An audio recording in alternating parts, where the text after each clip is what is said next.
आप सभी लोगों को मेरा प्रणाम। आज बहुत बड़ा तीज का पर्व है। आप सभी देवियों को तीज की बहुत बहुत हार्दिक शुभकामनाएं। भगवान भोलेनाथ, माता पार्वती जी से बस यही प्रार्थना करती हूँ कि आप सभी लोगों का अखंड सुहाग बना रहे और इसी तरह हमेशा हम सब साथ में मिल कर के तीज का प्रोग्राम करते रहें, मनाते रहें। एक सावन की मल्हार सुनाऊंगी मैं, उसके बाद थोड़ी देर के लिए भगवान भोले शंकर और माता पार्वती जी के बारे में सुनाऊंगी। तो एक भजन है। आई बागों में मल्हार, झूला झूले राधा प्यारी। आई बागों में बहार, झूला झूले राधा प्यारी। आई बागों में बहार, झूला झूले राधा प्यारी। झूला झूले राधा प्यारी, झूला झूले राधा प्यारी। झूला झूले राधा प्यारी, आ झूले राधा प्यारी। आई बागों में बहार, झूला झूले राधा प्यारी। आई बागों में बहार, झूला झूले राधा प्यारी। सावन की ऋतु है आई, घनघोर घटा नभ छाई। सावन की ऋतु है आई, घनघोर घटा नभ छाई। ठंडी ठंडी पड़े फुहार, झूला झूले राधा प्यारी। ठंडी ठंडी पड़े फुहार, झूला झूले राधा प्यारी। आई बागों में बहार, झूला झूले राधा प्यारी। हो मस्त मोर यूं नाचे, मोहन की मुरलिया बाजे। हो मस्त मोर यूं नाचे, मोहन की मुरलिया बाजे। कुहू कोयल करे पुकार, झूला झूले राधा प्यारी। कुहू कोयल करे पुकार, झूला झूले राधा प्यारी। झूला झूले राधा प्यारी, आ झूले राधा प्यारी। आई बागों में बहार, झूला झूले राधा प्यारी। सब सज रही नारी नवेली, नटखट करते अटकेली। सब सज रही नारी नवेली, नटखट करते अटकेली। करके वो 16 सिंगार, झूला झूले राधा प्यारी। करके वो 16 सिंगार, झूला झूले राधा प्यारी। झूला झूले राधा प्यारी, आ झूले राधा प्यारी। आई बागों में बहार, झूला झूले राधा प्यारी। राधा संग में बनवारी, झूले हैं सखिया सारी। राधा संग में बनवारी, झूले हैं सखिया सारी। गावे सब राग मल्हार, झूला झूले राधा प्यारी। गावे सब गीत मल्हार, झूला झूले राधा प्यारी। झूला झूले राधा प्यारी, आ झूले राधा प्यारी। झूले राधा प्यारी, आ झूले राधा प्यारी। आई बागों में बहार, झूला झूले राधा प्यारी। आई बागों में बहार, झूला झूले राधा प्यारी। तो अभी आप लोगों ने सावन की मल्हार सुनी। तो सचमुच में ये जो सावन है, ये सावन भगवान शिव और माता पार्वती की दोनों की प्रेम की महान पराकाष्ठा है। शिव और पार्वती दोनों अभेद्य हैं और ऐसी शक्ति है, एक प्रकृति है तो दूसरे पुरुष है, और दोनों के संयोग से ही सृष्टि की उत्पत्ति होती है। प्रेम दो लोगों के बीच में होता है। अर्धनारीश्वर इनका स्पष्ट रूप है। जो शिव है वही पार्वती जी है। दोनों का प्रेम सर्वविदित है। शिवरात्रि व सावन इनके प्रेम का ही तो महोत्सव है। ये दोनों एक दूसरे के बिना अधूरे हैं, इसलिए इन्हें अर्धनारीश्वर के रूप में भी पूजा जाता है। देवी ने सहस्रों वर्ष तक तपस्या की भगवान शिव की प्राप्ति के लिए। कितना प्रेम था उनमें। जिस समय सती ने अपने आप को अग्नि में डाल दिया, उस समय भगवान शिव ने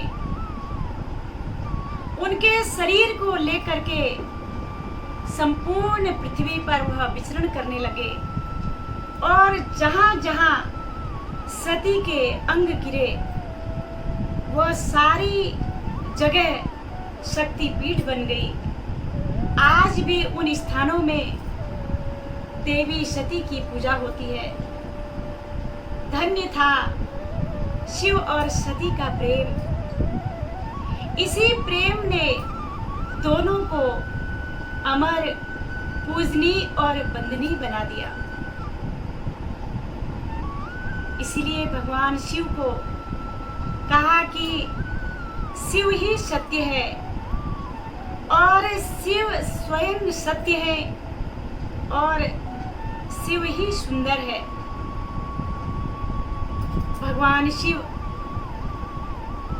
सृष्टि के प्रारंभ में थे, हैं और रहेंगे। भगवान महादेव ने वह अखंड नाम, वह अखंड ज्ञान सबसे पहले सप्त ऋषियों को बताया था, और भगवान शिव का कहीं पर भी उनकी कोई जन्म की तिथि नहीं आती और नहीं उनके माता पिता का जिक्र आता है।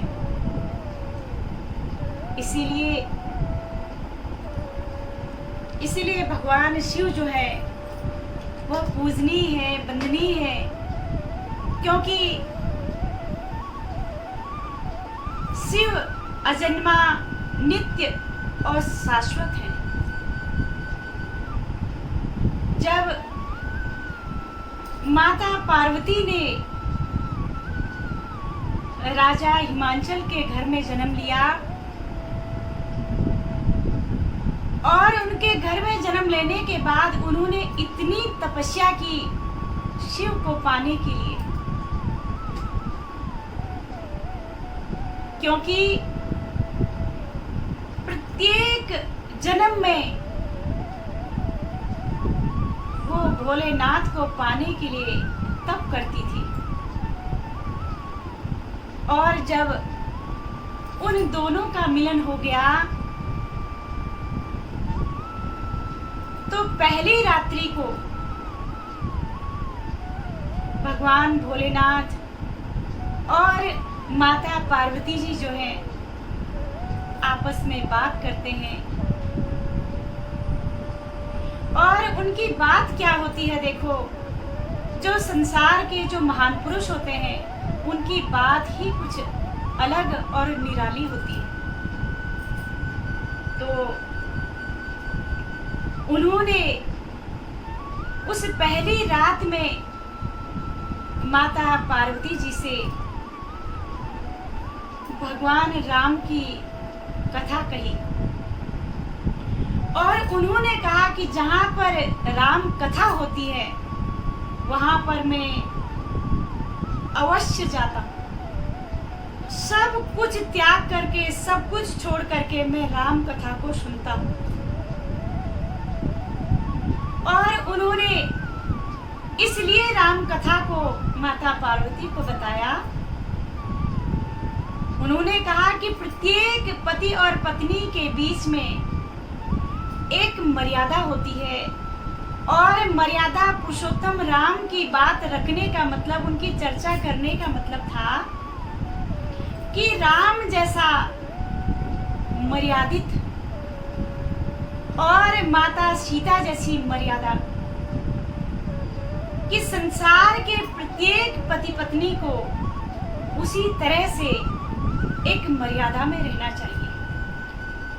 और उन्होंने बता दिया कि पत्नी को, एक स्त्री को अपने पति से बिना पूछे कोई भी कार्य नहीं करना चाहिए। जब उनकी बात माता सती ने नहीं मानी तभी तो इतनी बड़ी घटना घट गई। और सारा देखो कितना विध्वंस हो गया, चारों तरफ त्राहिमाम हो गया। और भगवान शिव जो है कितने व्याकुल हुए। क्यों? क्योंकि मनमानी की थी, बात नहीं मानी थी। इसलिए प्रत्येक घर के अंदर विघटन क्यों होता है, घरों में अशांति क्यों है? क्योंकि शिव और शक्ति वो तो प्रेम की पराकाष्ठा थी, लेकिन आज हम तीज का व्रत रखते हैं। क्यों रखते हैं? इसका मतलब ही यही होता है कि हम भी भगवान शिव की तरह, भोले शंकर की तरह अपने जीवन को बनाएं और माता पार्वती की तरह, जिन्होंने अपने भगवान को संपूर्ण समर्पित करके अपना जीवन और उनकी प्रत्येक बात को मानी थी। इसलिए हर घर में सुख शांति तभी होगी क्योंकि वह पूरक है एक दूसरे के। इसलिए हम जिनके लिए व्रत रखते हैं, उपवास करते हैं, उपवास मतलब होता है, उप मीन्स ऊपर और वास मतलब रहना, वास करना, कहीं पर रहना, ऊपर वास करना, उसको कहते हैं उपवास। तो इसलिए उसके बारे में माता पार्वती जी ने भगवान शंकर जी से पूछा। एक दिन सती ने पूछा, किसका लगाते तुम ध्यान हो? देवों के देव बाबा तुम ही तो हो, भगवान हो। राज बताओ मुझको स्वामी, तुम हो अंतर्यामी, तपोवन आ गए हैं। एक दिन वो त्रिभुवन के स्वामी, बन के सती अनुगामी, तपोवन आ गए हैं। माता ने पूछा कि प्रभु, मैं इतने जन्मों से, हर जन्म में मैं आपको पाने के लिए इतनी भक्ति करती हूँ, इतनी तपस्या करती हूँ, और मेरे कितने जन्म हो गए और आपके कितने जन्म हो गए। भगवान शिव कहते हैं, हे पार्वती, मैं तो अजन्मा नित्य शाश्वत हूँ, मैं तो जन्म मरण के बंधन से मुक्त हूँ, और तुम्हारे इतने जन्म हो चुके हैं। मैं उस अमर कथा को जानता हूँ जिसे तुम नहीं जानती। तो माता पार्वती ने कहा कि मैं तो आपकी अर्धांगिनी हूँ, आप मुझे बताइए वो अमर कथा क्या है, वो ज्ञान क्या है जिससे अमरत्व को प्राप्त होते हैं। तो भगवान, जब माता पार्वती ने कहा कि इतने जन्म बीत गए और आपने मुझे क्यों नहीं बताया, तो भगवान बोले, शंकर ने कहा कि आपने कभी पूछा नहीं, और ज्ञान जो है उसको बिना पूछे, बिना श्रद्धा के उसे किसी को बताया नहीं जाता। जब हम श्रद्धा से पूछते हैं और तभी उसे बताया जाता है। आज तुमने पूछा तो अब मैं तुम्हें उस अमर कथा के बारे में बताऊंगा। तो कहने का तात्पर्य, ये कथा अगले उसमें मैं सुनाऊंगी, क्योंकि कथा, अमर कथा बहुत ही लंबी है, और दूसरे उसमें एपिसोड में मैं सुनाऊंगी आप लोगों को।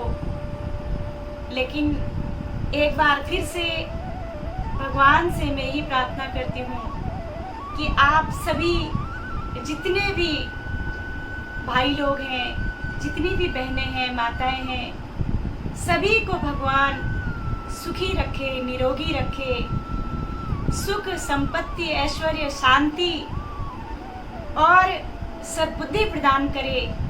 और इन्हीं शब्दों के साथ आज के लिए इतना ही। आप सभी लोगों को एक बार फिर से तीज की अनंत अनंत हार्दिक शुभकामनाएं।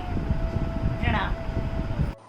Like, subscribe and press the bell icon.